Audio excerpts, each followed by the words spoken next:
I've had these many a times. My reactions before my earlier life and now are examples of knee-jerk reactions and red flags.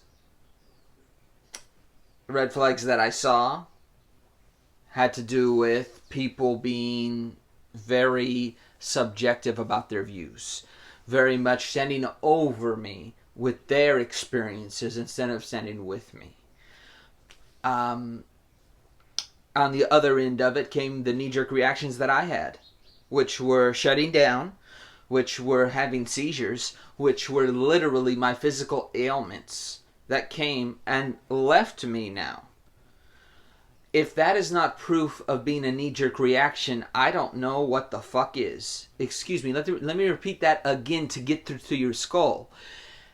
If those aren't knee jerk reactions when I have actual seizures, but I stop having them after leaving an environment that I am in, then I don't know how that cannot be a knee jerk reaction to the environment I am or was in.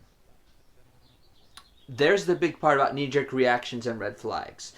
Big part about knee jerk reactions, you think about what your body does. You think about what your mind does and how you're reacting to whatever seamless events continue around you.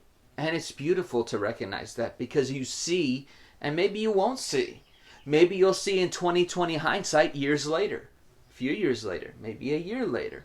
Or maybe you'll see in the exact moment it happens and you'll go, oh, this is why I need to somewhat self-diagnose myself so that I can know where I need to be in the next place and where I won't need to be and where I'll need to walk away from. And I think those are motivations for myself so that it's not about tolerating anybody. It's about actually wanting to feasibly be there with the people I'm around. Overall, that should be anybody's attitude, personality, and desire.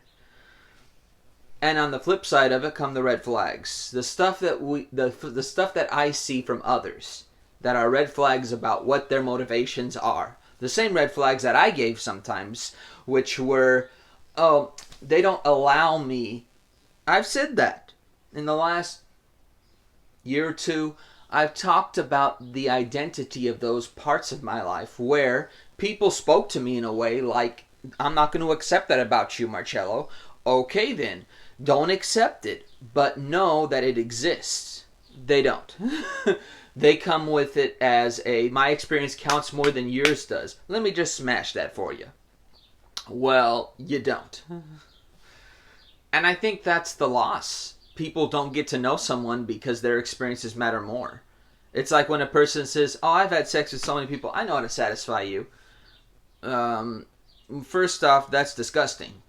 Because why are they not here now with you if you're so good? That just proves to me how much in shambles someone's life is if they're only talking about things based on the paradox of how successful they were in the past with people that are not in their present.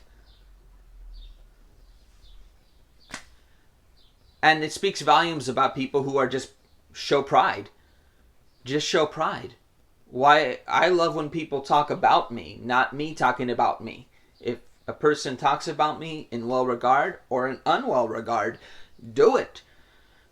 Don't need to here. The accomplishment and the fulfillment is there.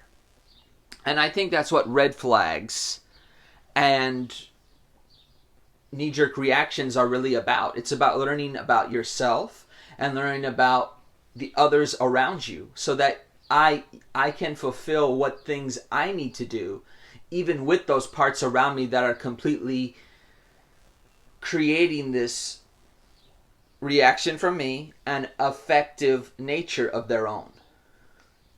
So you know when to leave, when to plan for yourself, when to make the best part of your life loving yourself in all the best ways and in all the regarding of looking at yourself and saying, hey, you know what? This is something I need to improve on now for myself, knowing how these situations I was put into. Beautiful.